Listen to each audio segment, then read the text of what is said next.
여기, 이 세상에 태어나는 순간부터 불가능이라 불리는 인생이 있습니다. 팔도 없고 다리도 없고 희망도 없는 아이. 아니, 더 정확히 말하면 그는 세상의 기준에서만 존재하지 않았습니다. 그의 몸은 없었지만 그의 존재는 분명히 있었습니다. 그는 온전히 자랄 수 있을까요? 평범하게 사랑받을 수 있을까요? 그리고 살아갈 이유를 찾을 수 있을까요? 1982년 호주 멜버른 산부인과의 무거운 정적이 흐릅니다. 테트라 아멜리아 증후군이란 생소한 병명. 갓 태어난 신생아는 사지가 없었습니다. 의사마저 충격에 말없이 조용히 고개를 숙였고 어머니는 아기를 본 순간 그대로 병실을 뛰쳐나갔습니다. 아버지는 한동안 말없이 서 있다가 겨우 한마디를 내뱉지요. 우리 아들은 이대로 살 수 있습니까? 아이의 이름은 닉. 닉은 자라며 세상의 차가운 시선을 온몸으로 견뎌야 했습니다. 팔다리 없는 괴물, 인간 돌연변이, 손가락질의 놀림과 따돌림은 어린 닉에게 일상이 되었죠. 어린 닉에게 가장 괴로웠던 건 자기 자신을 스스로가 증오하게 된 것이었습니다. 그는 자라면서 점점 더 스스로를 존재해서는 안 될 실수처럼 느꼈습니다. 아이들이 공을 찰 때 그는 옆에서 한없이 바라만 볼 뿐이죠.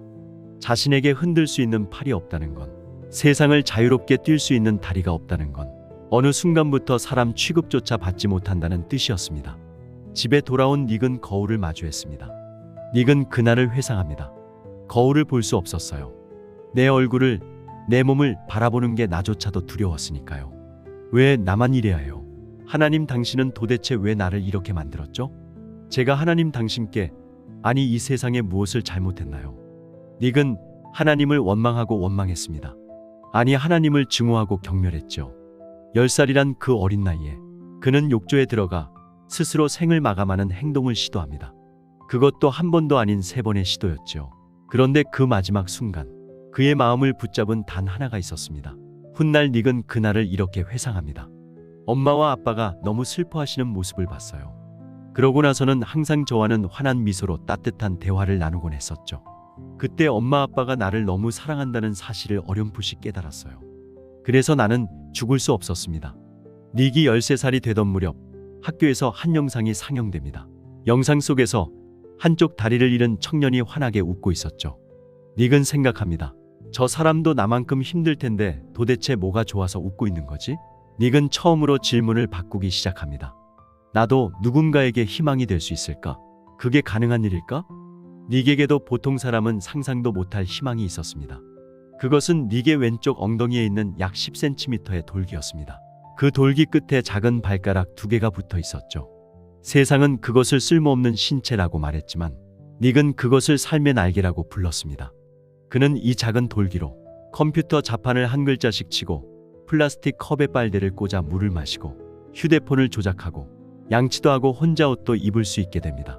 누군가를 위해 짧은 글을 쓰고 결국엔 운전까지 할 수 있게 되지요. 이 모든 게 단시간에 이루어지지 않았음을 여러분도 익히 눈치채셨을 겁니다. 그리고 수많은 시도와 노력에도 불구하고 돌아오는 아주 미세한 성취에 닉이 얼만큼 좌절하고 고통스러워했을지도 조금이나마 짐작할 수 있을 겁니다. 닉이 할 수 있는 건 그저 최선을 다하는 것뿐이었습니다.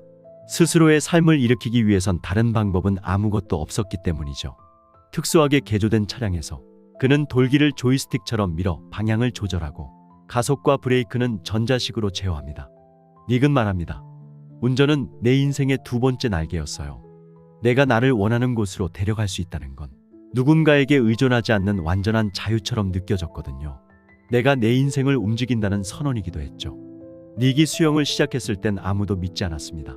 당연히 물살을 움켜쥘 팔도 앞으로 나아가기 위한 다리도 없었기 때문이죠. 그러나 그는 물속에서 자유로웠습니다. 물은 나를 평등하게 만들어줬어요. 그는 이제 수영과 서핑은 물론이고 강연과 연애 그리고 사랑하는 여자와 결혼도 합니다. 강연 중 누군가 물었습니다. 닉, 길에서 넘어지면 어떻게 해요? 닉은 웃으며 말합니다. 글쎄요. 아무도 없으면 일단 그냥 굴러야죠. 다행히 땅은 넓잖아요. 이 말에 강연에 모인 청중이 모두 웃자 닉은 말합니다. 여러분의 웃음소리를 들으니 아직 제가 살아있긴 하군요. 이렇듯 닉은 언제나 긍정과 웃음을 잃지 않았습니다. 그리고 그에게 상상조차 해본 적 없는 사랑이 찾아옵니다. 2010년 미국 텍사스. 닉은 한 크리스천 행사에서 강연자로 참석하고 있었고 카나에는 그 자리에 참석한 관객이자 자원봉사자였죠. 닉은 첫눈에 그녀에게 끌렸다고 고백합니다. 그녀는 내 외모를 전혀 개의치 않아 했어요. 제가 사지가 없다는 것도 대수롭지 않게 생각하는 것 같았죠. 나를 그저 평범한 사람으로, 남자로 봐줬어요. 카나에는 닉의 팔과 다리를 보지 않았습니다. 대신 그의 눈과 영혼을 봤다고 말합니다. 아내 카나에는 그날을 이렇게 기억합니다. 그가 가진 따뜻함과 진실함, 그리고 세상을 향한 마음이 느껴졌어요. 사람을 바라보는 그의 시선에서 저는 진짜 사랑을 받습니다. 연애의 시작은 단순한 동정이나 연민이 아니었습니다. 닉은 처음에 정말 나 같은 사람도 사랑받을 수 있을까? 라는 생각에 몹시 불안해했고, 카나에도 사회적 시선이 걱정되지 않냐는 질문을 많이 받았지만 그녀는 단호하게 말합니다. 나는 닉을 장애인으로 본 적이 없습니다. 그는 내게 가장 멋진 남자예요. 2012년 2월 12일 미국 캘리포니아에서 둘은 서로의 사랑 속에서 조용히 결혼식을 올립니다. 둘은 현재까지 4명의 자녀를 키우고 있어요. 아들 둘의 쌍둥이 딸이죠. 닉은 말합니다. 나는 이 팔로 아내를 안을 수는 없지만 이 마음으로는 누구보다 깊이 안을 수 있어요. 나는 항상 나를 사랑해 줄 사람은 없을 거라 생각했어요. 그런데 그녀는 있는 그대로의 나를 사랑한다고 말했습니다. 그 순간 나는 구원받은 기분이었어요. 이외에도 닉에게 삶의 가치를 더욱 일깨워준 일화도 있습니다. 어느 날 고등학교 강연장에서 한 학생이 무대 뒤에서 닉을 껴안고 울었습니다. 닉, 당신 덕분에 오늘 죽으려던 걸 멈췄어요. 닉은 그 아이를 꼭 껴안으며 말했습니다. 내가 살아온 이유가 이 아이 하나 때문이어도 전 이미 충분합니다. 닉은 지금도 전 세계를 다닙니다. 팔과 다리는 여전히 없지만 세상 사람들에게 삶의 다리를 건네고 있죠. 닉은 이런 말을 남깁니다. 나는 태어날 때부터 기적은 아니었지만 어느 날 문득 누군가의 기적이 되기로 선택했습니다. 그리고 덧붙입니다. 여러분도 저처럼 그럴 수 있어요. 여러분이 가진 상처는 제가 그랬듯 누군가의 살아갈 이유가 될 수 있습니다. 그는 2023년 필리핀 강연에서 말합니다. 희망은 여전히 존재합니다.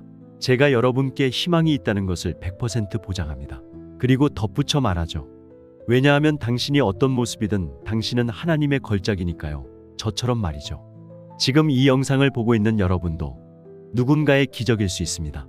온통 칠흑 같은 암흑뿐인 세상에서 작은 희망의 빛을 본 닉처럼 여러분이 지금 어떤 모습이든 하나님의 사랑인 여러분의 마음속에는 분명 밝은 희망의 빛이 존재합니다. 지금까지 그랑데뷔의 사랑 한 스푼, 감동 한 스푼이었습니다. 구독과 좋아요는 여러분의 따뜻한 마음입니다. 모든 것에 감사합니다.